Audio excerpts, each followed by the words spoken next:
Hello दोस्तों, हमारे YouTube channel पर आपका बहुत बहुत स्वागत है। आज हम क्लास 11 अध्याय नंबर 7 प्राणियों में संरचनात्मक संगठन जिसके बारे में पार्ट 2 कर चुके। आज हमारा पार्ट 3 है जिसके बारे में हम आगे पढ़ने वाले हैं। कल हमने उपकला ऊतक के बारे में पढ़ा था और उसके प्रकार पढ़े थे, संयुक्त उपकला और सरल उपकला। उसको कोशिकाओं के स्तर आधार पर दो भागों में बांटा गया था, सरल उपकला और संयुक्त उपकला। सरल उपकला जिसके अंदर कोशिका का एक स्तर होता है और संयुक्त उपकला जिसके अंदर कोशिकाओं के दो स्तर होते हैं। इसको कोशिकाओं के स्तर के आधार पर दो भागों में बांटा गया है। सरल उपकला जिसमें कोशिकाओं का एक स्तर पाया जाता है, संयुक्त उपकला कोशिकाओं का एक से अधिक स्तर पाया जाता है। और जो हमारा सरल उपकला है वो सामान्यतः नलिकाओं, देहगुओं तथा वाहिनियों के स्तर का निर्माण करता है। और जो हमारा संयुक्त उपकला है इसका कार्य रक्षात्मक है, जैसे कि हमारी त्वचा। इसका कार्य, हमारी त्वचा क्या करती है, हमारी रक्षा करती है। तो इसका संयुक्त उपकला का क्या कार्य, रक्षात्मक। तो अब हम सरल उपकला के बारे में पढ़ने वाले हैं। सरल उपकला को 5 भागों में बांटा गया है। सरल शल्काकार उपकला, सरल घनाकार उपकला, और 3rd नंबर पे सरल स्तंभाकार उपकला, 4th नंबर पे सरल पक्षांबिक उपकला, और 5 नंबर पे ग्रंथिल उपकला। तो हम अभी जो सरल शल्काकार उपकला है जिसको इंग्लिश में कहते हैं सिंपल स्क्वेमस एपिथेलियम, इसके बारे में पढ़ने वाले हैं। तो जो हमारा सरल शल्काकार उपकला है इसकी जो मुक्त सतह होती है अनियमित होती है। जैसे आप समझ सकते हो ये नियमित सतह नहीं है, अनियमित सतह है। नियमित सतह जैसे ये होती है नियमित है, एक नियमित सतह होती है इसकी और एक कोशिकाएं हैं, लेकिन यहाँ पर अनियमित सतह होती है। और हम अभी पहले बात कर चुके हैं कि उपकला ऊतक होता है, इसके बीच में आधार संयोजी ऊतक नीचे होता है और इसके बीच में आधार कला होती है। और इसका जो सरल शल्काकार उपकला होता है इसके केंद्रक में केंद्रक होता है जो गोल तथा सपटा होता है। और इसके कुछ जो कोशिकाएं होती हैं सपटी होती हैं तथा पतले स्तर की एकल परत की बनी होती है। इसे लहरदार उपकला भी कहते हैं क्योंकि तरंगित दिखाई देने के कारण। जैसे आप समझ सकते हो तरंग कैसी होती है, ऐसी होती है तरंग।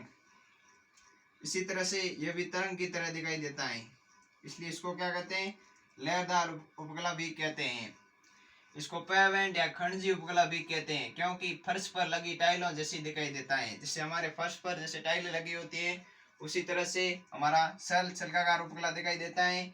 इसी कारण इसको पेवेंट यानी खंडजी उपकला भी कहते हैं। और इसका जो कार्य है निस्यंदन मतलब फिल्ट्रेशन, मतलब जैसे हमारा जो कॉमन संपुट होता है जो कि नेफ्रॉन का एक भाग होता है, उसके अंदर से हमारा फिल्ट्रेशन होता है, मतलब सन वहाँ पर से जो हमारा ब्लड होता है वहाँ से सनता है, फिर बाद में नेफ्रॉन के अंदर चला जाता है और फिर बाद उसके मूत्र निर्माण होता है। वहाँ पर जो होता हमारा जो उपकला ऊतक होता है और सरल शल्काकार उपकला होता है। और इसका काम होता है निस्यंदन तथा विसरण। जहाँ पर हमारी फेफड़े होते हैं, फेफड़ों के अंदर कुपिकाएं होती है, वहाँ पर विसरण होता है। विसरण किसे कहते हैं, जहाँ पर जैसे कहीं पर कम हुआ है तो कहीं पर ज्यादा हुआ है, तो जहाँ पर ज्यादा हवा होती है वहां से कम की ओर जाना, इसका मतलब विसरण कहते हैं। इसको क्या कहते हैं, डिफ्यूजन। जैसे हमारे रक्तवाहिनियों की भित्ति एंडोथेलियम, जो हमारी रक्तवाहिनियों की भित्ति है उसको एंडोथेलियम कहते हैं, उसके अंदर क्या होता है, सरल शल्काकार उपकला होता है। और फेफड़ों की कुपिकाएं जिसको न्यूमोसाइट कहते हैं, अभी हमने बात की थी, वहां पर विसरण होता है और इसका कार्य भी लिखा हुआ है यहाँ पर विसरण। तो वहां पर कौन सी होती है, सरल शल्काकार उपकला होता है। और देहगुहक का आंतरिक स्तर जिसको मेसोथेलियम कहते हैं, वहां पर भी हमारा क्या होता है, सरल शल्काकार उपकला होता है। और आगे देखें तो हम हृदय का जो आंतरिक स्तर होता है उसको एंडोकार्डियम कहते हैं, वो भी हमारे सरल शल्काकार उपकला होता है। और जो आंत की बाहरी भित्ति होती है वहां पर भी हमारा जो होता है सरल शल्काकार उपकला होता है। बॉमन कैप्सूल यानी जो हमारा नेफ्रॉन होता है वहां पर जहाँ पोडोसाइट कोशिकाएं पाई जाती है उसके अंदर भी हमारा जो उपकला होता है सरल शल्काकार उपकला होता है। अब हम आगे पढ़ने वाले हैं सरल घनाकार उपकला। पिछले अभी हमने पढ़ा था सेल की उपकला। अब हम पढ़ने वाला है सेकंड नाम सेल घनाकार उपकला, जिसको इंग्लिश में कहते हैं सिंपल क्यूबॉइड एपिथेलियम। इसका जो कार्य होता है अवशोषण तथा स्त्रावण में, इसकी जो मुक्त सतह नियमित होती है। अवशोषण मतलब किसी चीज का मतलब अवशोषण करना, जैसे हमारे पाचन का जो हमारे आहार में भोजन होता है उसका हमारे जो छोटी आंत में होती है वहां पर इसका भोजन का अवशोषण होता है। और स्त्रावण मतलब किसी चीज का मतलब बाहर निकालना, जैसे हमारी ग्रंथियां होती हैं वहां पर से जैसे हमारा पसीना निकलता है तो यहाँ पर से क्या इसका स्त्रावण होता है, तो इसको क्या कहते हैं स्त्रावण। तो इसका क्या कार्य क्या होता है अवशोषण तथा स्त्रावण। इसकी मुख्य सतह नियमित सतह होती है, इसकी जो सतह होती है जो नियमित होती है। अभी हमने सेल की उपकला पढ़ा था, उसकी जो मुख्य सतह होती है अनियमित होती है, जबकि इसके अंदर मुख्य सतह नियमित होती है। और इस केंद्र में होता है, इसका जो केंद्रक होता है जो केंद्र में होता है बीच में। कोशिकाएं घन की आकृति की होती हैं, कोशिकाएं जो होती हैं घन की आकृति की होती हैं। ये सामान्यतः वर्ककों के नलिकाकार भागों में पाया जाता है। जो हमारा नेफ्रॉन होता है उसके नलिकाकार भागों में पाया जाता है, जैसे नेफ्रॉन में पीसीटी तथा डीसीटी, प्रॉक्सिमल कॉन्वोल्यूटेड ट्यूब्यूल और डिस्टल कॉन्वोल्यूटेड ट्यूब्यूल, मतलब समीपस्थ वलित नलिका और दूरस्थ वलित नलिका। पीसीटी होती है, इसके अंदर हमारे सूक्ष्माणुकोर पाए जाते हैं। सूक्ष्माणुकोर क्या कहते हैं, क्या करते हैं अब जो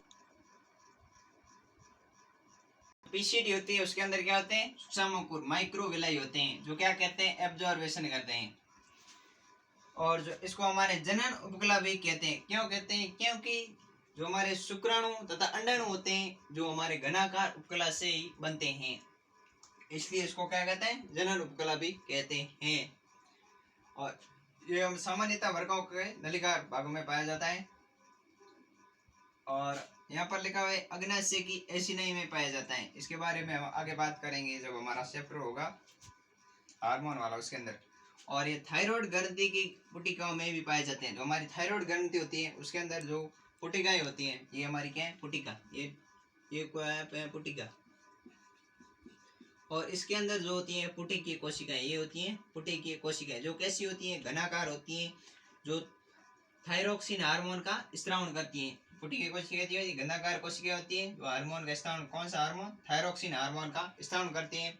ये एकमात्र ऐसी ग्रंथि हैं जो कि अपने हार्मोन का संग्रहण करती हैं। बाकी जो ग्रंथियां होती हैं जो हार्मोन का संग्रहण नहीं करती है, जो ये करती है हार्मोन जो निष्क्रिय अवस्था में हार्मोन का संग्रहण करती है।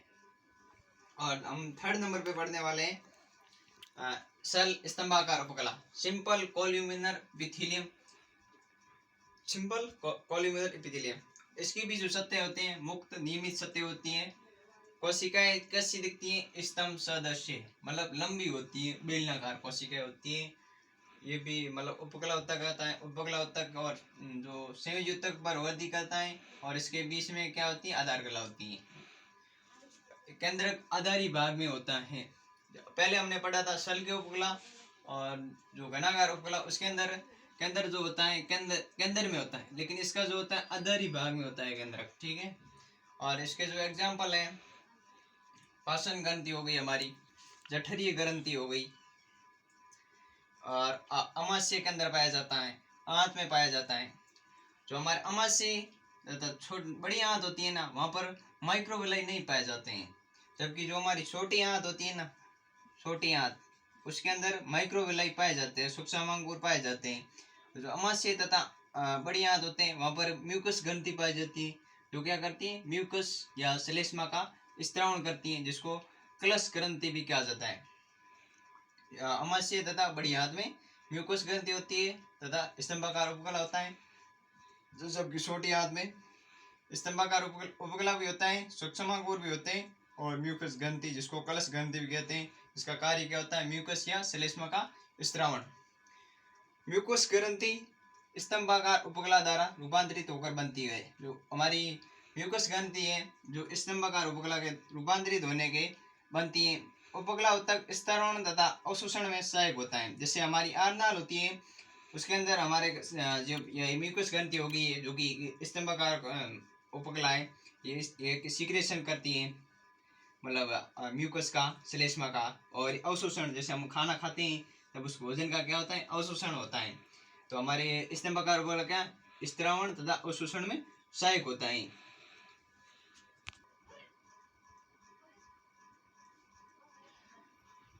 नोट, शरीर के कुछ भागों में स्तंभाकार, घनाकार में पक्षमाप तथा सूक्ष्मांकुर पाए जाते हैं।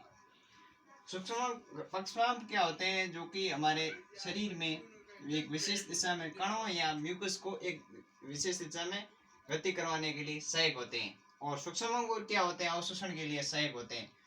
सूक्ष्मांकुर पाए जाते हैं जो क्या होते हैं, बरस के समान दिखाई देते हैं। हमारा बरस होता है, बरस के ऊपर ऐसे ऐसे लगे हुए थे ना, उसी तरह से हमारे माइक्रोविलाई होते हैं ना, सूक्ष्मांकुर, वो बरस के समान दिखाई देते हैं, इसलिए इसको बरस बॉर्डर उपकला भी कहते हैं। ये सतही क्षेत्रफल बढ़ाते हैं। क्यों बढ़ाते हैं, क्योंकि अवशोषण के लिए बढ़ाते हैं। जैसे हमारी आर नाल हो गई, आर नाल के अंदर छोटी आंत होती है, वहाँ पर माइक्रोविलाई पाए जाते हैं, जो कि वहाँ पर भोजन का हमारे अवशोषण होता है। तो वहाँ पर सतही क्षेत्रफल बढ़ा देते हैं ताकि भोजन का अवशोषण अधिक से अधिक हो। अभी हमने पढ़ा था पीसीटी के अंदर, पीसीटी के अंदर भी माइक्रोविलाई पाए जाते हैं, जो जिसको कहते हैं समीप वलय नलिका, प्रोक्सिमल कॉन्वोल्यूटेड ट्यूब्यूल। ये अवशोषण के लिए सहायक होते हैं। वहाँ पर हमारा क्या होता है, जो हमारा प्लाज्मा होता है वहाँ से फिल्ट्रेट होता है बोमन कैप्सूल से, उसके अंदर से फिर बाद में हमारा पीसीटी होता है, अधिक भाग वहाँ पर अवशोषण हो जाता है, इसलिए वहाँ पर माइक्रोविलाई पाए जाते हैं। और जो हमारे पक्षमाप होते हैं, ये म्यूकस तथा कणों को विशिष्ट दिशा में संचरित करने में सहायक होते हैं, जो उपकला की सतह पर पाए जाते हैं। ये होते हैं जो लंबे तथा गतिशील होते हैं। ये हमारा म्यूकस है, ये हमारी जो पक्षमाप है, ये एक विशेष दिशा में गति करवाने से सहायक होते हैं। जैसे हमारी जो हमारी श्वसनिकाएं होती है, उसके अंदर क्या होते हैं, पक्षमाप होते हैं। यहाँ पर हमारा जो म्यूकस होता है, और हम जब सांस लेते हैं तो कुछ पार्टिकल होते हैं जो हमारे अंदर चले जाते हैं, फिर बाद में ये क्या करते हैं, ऐसे एक दिशा में मूवमेंट करते हैं, जिसकी वजह से क्या होता है कि जो हमारे पदार्थ हानिकारक म्यूकस तथा जो कण होते हैं उसके साथ में चिपकर बाहर आ जाते हैं। Thank you. ऐसे वीडियो आगे देखते रहिए। चैनल को सब्सक्राइब, लाइक करना ना भूलिए।